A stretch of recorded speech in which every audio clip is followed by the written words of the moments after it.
The GOAT debate is a tale as old as time, and for the longest time, the LeBron James and Michael Jordan of Super Smash Bros. Melee were Mang0 and Armada. The case for either player as the greatest of all time is strong, and anybody who takes one would be hard-pressed to make a case for ranking the other any worse than second. That's why when I posted a short about a week ago detailing this debate of greatness, it only talked about Mang0 and Armada.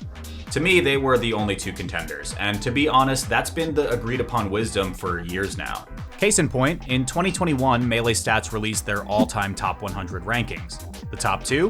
Armada and Mang0. As the person who had to voice all 100 player entries in a single day for that video, by the way, yeah, there was a little bit of deliberation, but perhaps the simplest part of producing those videos was the behind-the-scenes determination that whoever number one was, we always knew who would be right behind. But when I posted that short, a large majority of my comments actually mentioned someone else entirely.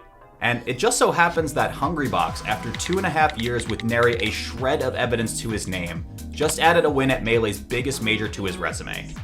Hell, even Mang0 acknowledged that HBox could be advancing beyond Armada in the race. And if Mang0's saying it, you can only imagine what the statisticians and YouTubers and nerds like me are thinking. So now I'm in a bit of a conundrum, and I really gotta ask, is Hungrybox secretly becoming the GOAT?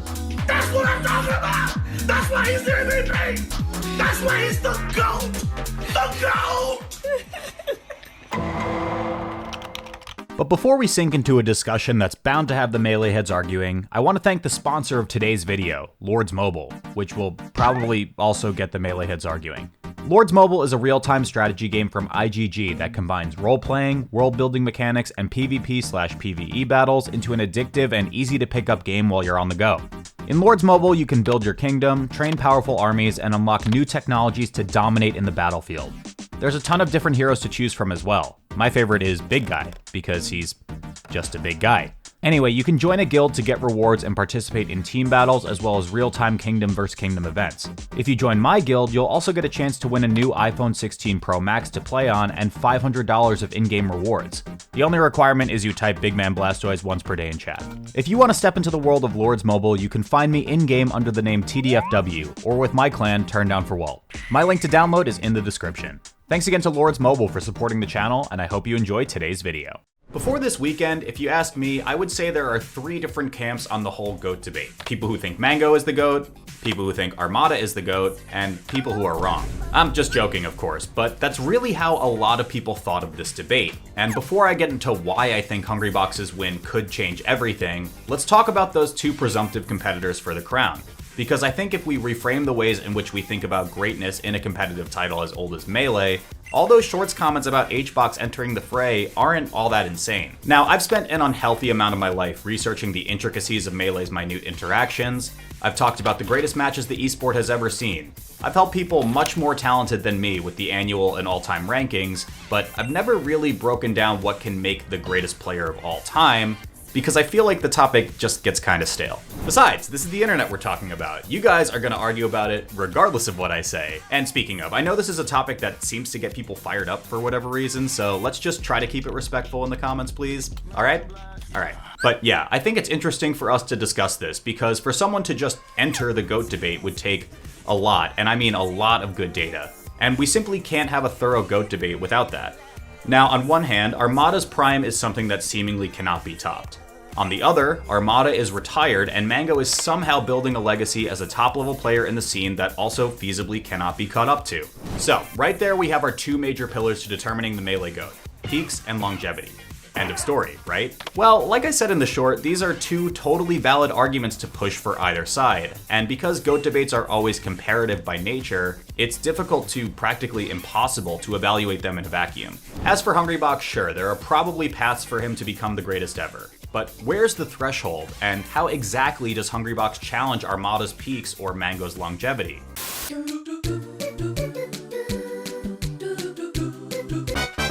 Let's start with the category belonging to Armadas, which is peaks, and oh my god, it is so hot. I can't wear this. I'm sorry. Coming soon, by the way. Armada's number of titles doesn't even come close to capturing how exceptional he is as a player. Not only is he one of the most consistent Smash players of all time, but the term peaks frankly makes every other contemporary look small by comparison.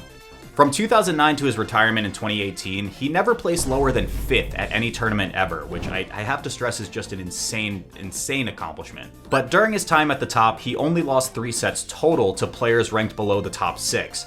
And one of those was the infamous 0.9 situation, of which I have an older documentary on, which you can watch here or wherever.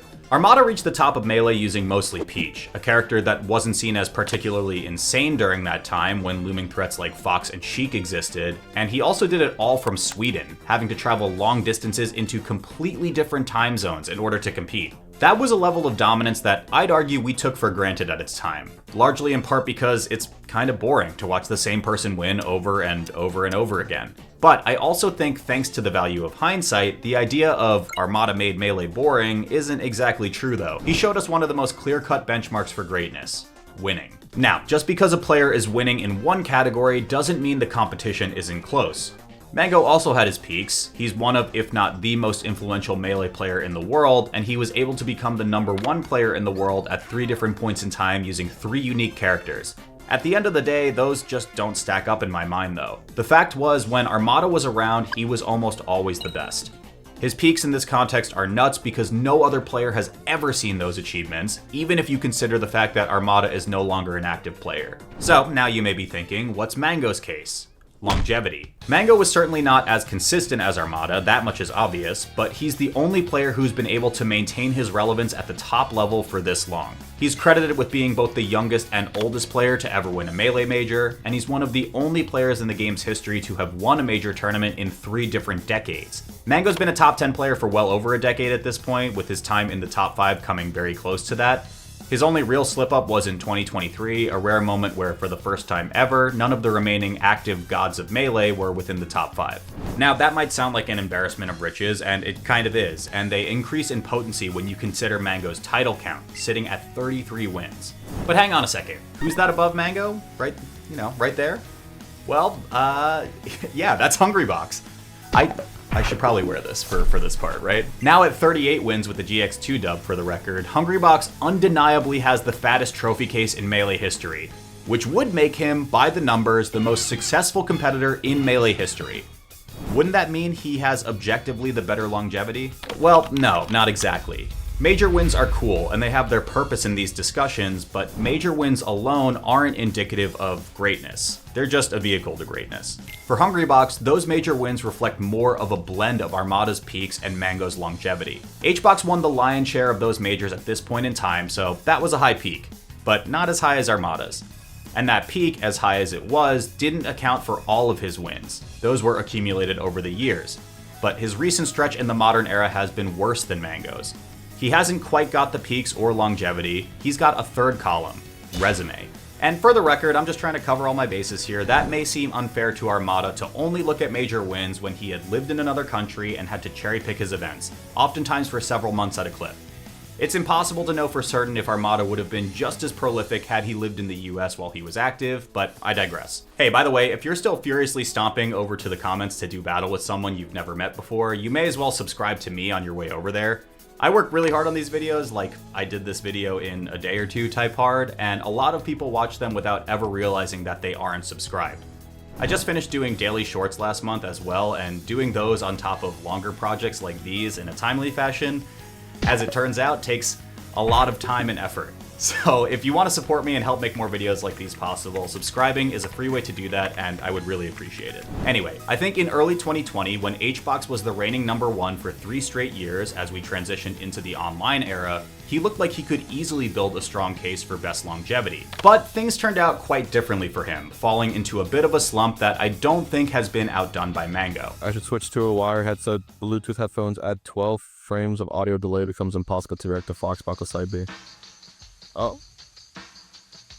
That's probably pretty important. Using retro SSBM rank and the end of year SSBM rank as rough guidelines, Mang0 spent more years being top 5 to 10 than Hungrybox, but HBox has more #1 finishes at 4 than Mang0 at 3, and is tied with Armada, and I guess technically Ken, at 4 for the most ever. Hungrybox's volume of major wins represents something different in context.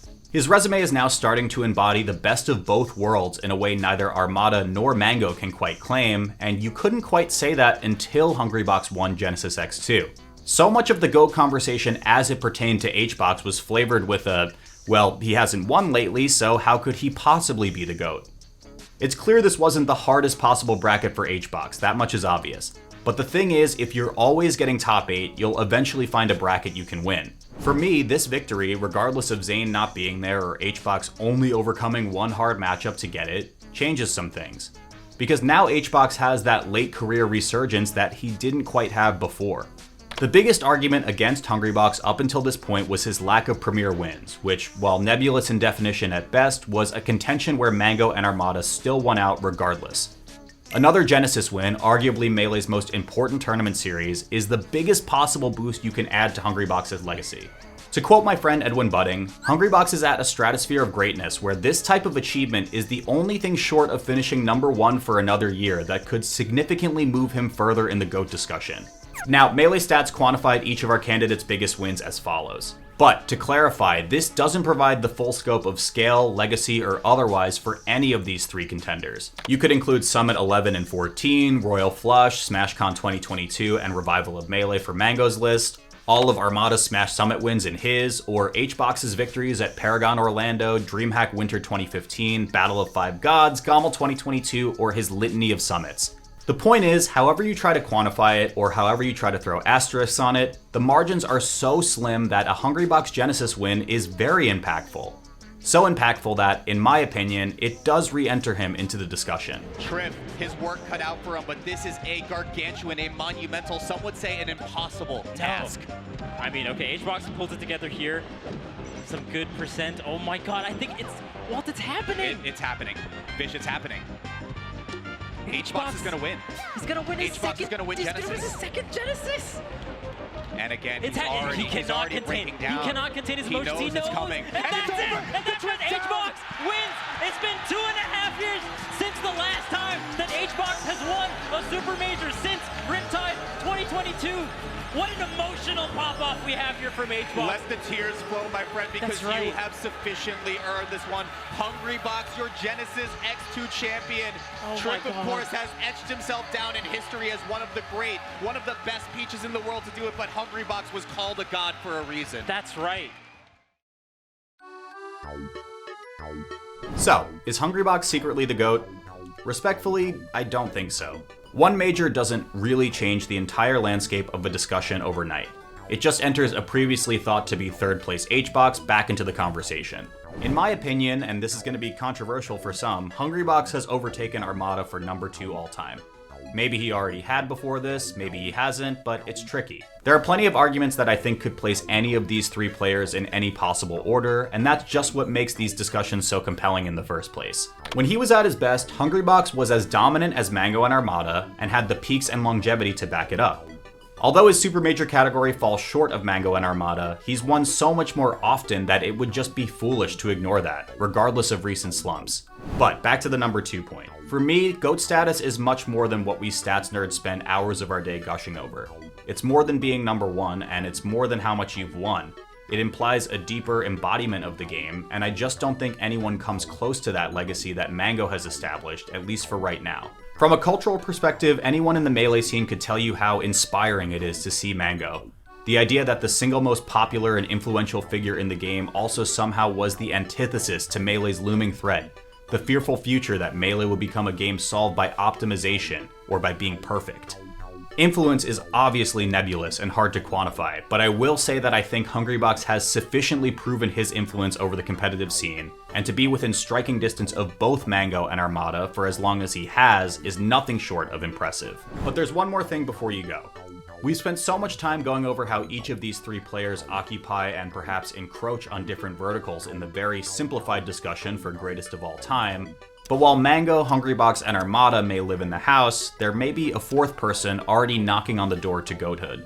Zane, the man who had dominated from 2022 to today, with only a small gap in his resume due to the unprecedented circumstances at the match, is perhaps existing on the periphery. If Zane gets #1 again this year and has a similar number of major wins as he's had in years past, in my mind, he's easily entered the discussion at number 4 if he wasn't there already, though he may need a few more years under his belt to really make a strong case for the top spot. This all just boils down to a fun bit of stats journalism, though. I don't think I'm all that qualified to decide who the GOAT is. Honestly, I don't think anyone is, objectively speaking, but I can say who I think it could be given everything we've gone over here. All I care about is that people still enjoy this game and its many GOATs for what they are, and at the end of the day, that's just like my opinion, man. Thanks for watching. Thank you so much for watching. If you like the jacket I had on that was way too warm for my studio, keep an eye out for an upcoming merch store. Also, if you like hearing me talk about Melee and GOATs and things of that variety, which I assume you do if you've made it this far, you might be interested in learning more about some of the best matches of all time. I have a 10-part series I'm chipping away at, and there's some really amazing sets of Melee in there. You should check it out.